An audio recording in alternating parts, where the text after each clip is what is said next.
नमस्कार मित्रों, स्वागत है आपका कपिला प्रहरी साप्ताहिक समाचार बुलेटिन में। मैं हूं प्रमोद दुबे। केंद्रीय चुनाव आयोग ने 9 राज्यों और 3 केंद्र शासित प्रदेशों में अपने स्पेशल इंटेंसिव रिवीजन अर्थात SIR का दूसरा चरण शुरू कर दिया है। इस अभियान का उद्देश्य मतदाता सूची को संशोधित करना है। इसके साथ ही 51 करोड़ से ज़्यादा मतदाताओं की जांच की जाएगी। चुनाव आयोग का कहना है कि SIR यह मतदाता सूची को विवाद रहित बनाने के लिए एक जरूरी कार्रवाई है। इस प्रक्रिया के तहत बिहार में चुनाव से पहले 68 लाख से ज़्यादा नाम मतदाताओं का मतदाता सूची से हटा दिए गए थे। इस अभियान में तमिलनाडु, केरल, पश्चिम बंगाल, उत्तर प्रदेश, मध्य प्रदेश, राजस्थान, छत्तीसगढ़, गोवा, गुजरात, पुडुचेरी, अंडमान और निकोबार द्वीप समूह और लक्षद्वीप के लगभग 51 करोड़ मतदाता शामिल होंगे। इनमें से तमिलनाडु, केरल, पश्चिम बंगाल और पुडुचेरी में 2026 में विधानसभा चुनाव होने वाले हैं। चुनाव आयोग का यह अभियान आगामी 4 दिसंबर तक चलेगा। चुनाव आयोग 9 दिसंबर को ड्राफ्ट इलेक्टोरल रोल जारी करेगा और फाइनल इलेक्टोरल रोल 7 फरवरी 2026 को प्रकाशित किए जाएंगे। नागरिक 9 दिसंबर से 8 जनवरी के बीच शिकायत दर्ज करा सकते हैं, जिसके बाद सुनवाई और सत्यापन 31 जनवरी 2026 तक पूरे कर लिए जाएंगे। आइए अगले समाचार पर ध्यान केंद्रित करते हैं। देश इस समय वंदे मातरम के 150 वर्ष पूरे होने का जश्न मना रहा है, लेकिन इसके साथ ही यह ऐतिहासिक गीत एक बार फिर राजनीतिक बहस के केंद्र में आ गया है। एक और भारतीय जनता पार्टी इसे राष्ट्रभक्ति का पर्व बता रही है, वही कांग्रेस और क्षेत्रीय दलों के साथ कई राज्यों में इसको लेकर राजनीतिक विवाद तेज हो गया है। शुक्रवार को प्रधानमंत्री नरेंद्र मोदी दिल्ली के इंदिरा गांधी स्टेडियम में वंदे मातरम के पूरे संस्करण का सामूहिक गायन कार्यक्रम में शामिल हुए। यह आयोजन देश भर के 150 ऐतिहासिक स्थलों से जुड़ा हुआ है और 26 नवंबर यानी संविधान दिवस तक चलेगा। भाजपा ने इसे राष्ट्रवाद का उत्सव बताया है। उधर पश्चिम बंगाल के मुख्यमंत्री सुश्री ममता बनर्जी द्वारा राज्य के लिए एक अलग राज्य गीत बनाने की घोषणा के बाद नया विवाद खड़ा हो गया है। भाजपा नेता दिलीप घोष ने कहा कि वंदे मातरम बंगाल की धरती पर लिखा गया, इसलिए किसी राज्य गीत की जरूरत नहीं है। उनका कहना था कि रविंद्रनाथ टैगोर और बंकिम चंद्र चट्टोपाध्याय दोनों बंगाल की ही देन है। एक ने राष्ट्रगान लिखा और दूसरे ने राष्ट्रगीत। अगले समाचार पर ध्यान दीजिए। देश के सड़कों और हाईवे पर खुले घूमते आवारा पशुओं की समस्या लंबे समय से चिंता का विषय बनी हुई है।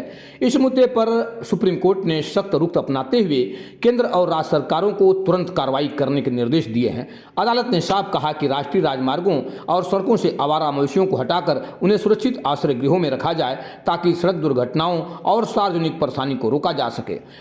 उपस्थित जानकारी के अनुसार यह टिप्पणी सुप्रीम कोर्ट ने उस समय की जब वह आवारा कुत्तों से जुड़े एक पुराने मामले की सुनवाई कर रही थी।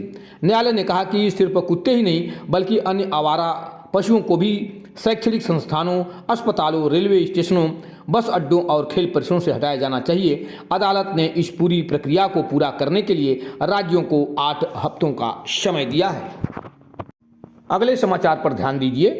11 नवंबर को बिहार चुनाव के दूसरे चरण के पहले प्रधानमंत्री नरेंद्र मोदी ने राजद और कांग्रेस पर नीतीश कुमार के मुख्यमंत्री के रूप में पहले 9 वर्षों के दौरान बिहार की प्रगति में बाधा डालने का आरोप लगाया और कहा कि उनकी डबल इंजन सरकार ने बिहार के विकास के लिए 3 गुना ज़्यादा धन आवंटित किया था।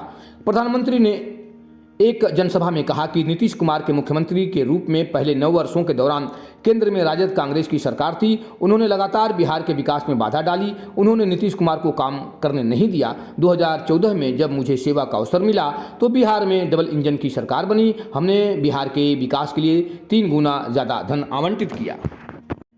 अगली खबर। उत्तर प्रदेश के मुख्यमंत्री योगी आदित्यनाथ ने गत शुक्रवार को कहा कि मुख्यमंत्री नीतीश कुमार के नेतृत्व और प्रधानमंत्री नरेंद्र मोदी के विजन के तहत बिहार ने सुशासन की मजबूत नींव विकसित करने में उल्लेखनीय प्रगति की है। उन्होंने कहा कि आज का दिन बहुत शुभ है। भारत के राष्ट्रगीत वंदे मातरम के 150 वर्ष पूरे हो गए हैं। आपने बिहार में जंगल राज देखा होगा। जिन लोगों ने 2005 से पहले बिहार में जंगल राज, गुंडागर्दी, भ्रष्टाचार और अराजकता देखी, मैं उनसे अपील करता हूं कि वे अपनी वर्तमान पीढ़ी को इसके बारे में बताएं। यह लालटेन का समय नहीं। नीतीश कुमार के नेतृत्व और प्रधानमंत्री मोदी के विजन के तहत बिहार LED लाइटिंग में सुशासन के मजबूत नींव बढ़ाने की दिशा में आगे बढ़ रहा है। अगली खबर।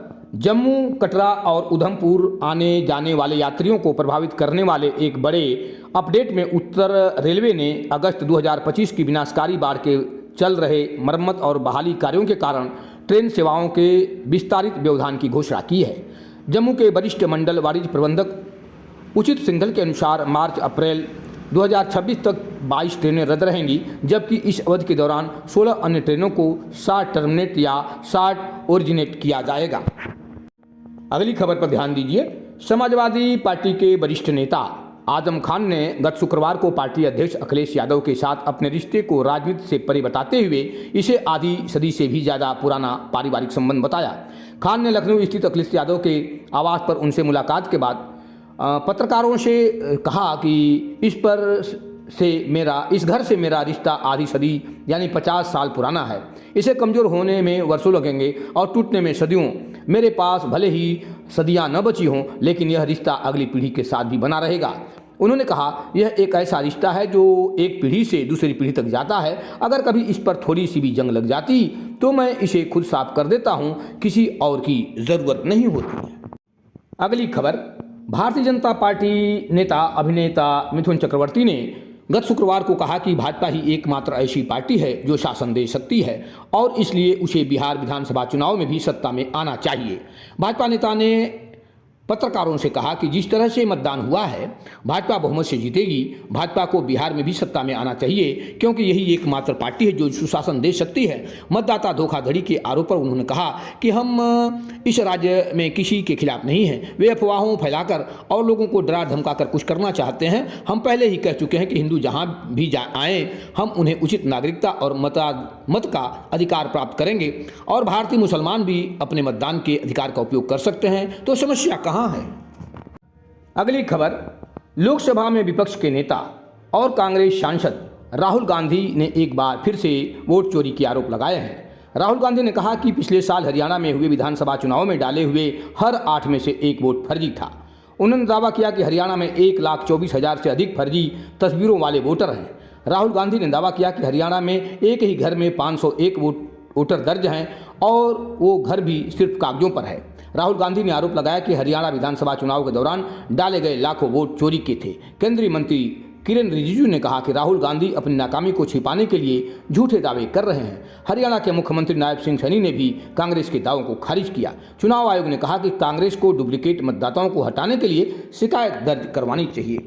उधर उत्तर प्रदेश, बिहार के तमाम ऐसे लोग जो दूसरे राज्यों में आजीविका के लिए गए हैं, उनको इस बात की चिंता है कि उनका एक ही वोट रहेगा, क्योंकि वो साल भर आते जाते रहते हैं। उनका गांव से भी रिश्ता है और उन राज्यों से भी रिश्ता है जहां पर वे रहते हैं। उनका ये कहना है कि ऐसे लोगों के लिए एक विशेष योजना बनानी चाहिए, एक विशेष मतदाता पहचान पत्र बनाना चाहिए, ताकि नागरिक अधिकारों का हनन न हो सके। क्योंकि अगर मतदाता पहचान पत्र किसी राज्य में नहीं रहेगा तो ड्राइविंग लाइसेंस नहीं बनेगा और बैंक का खाता नहीं खुलेगा, बहुत से ऐसे कार्य नहीं होंगे।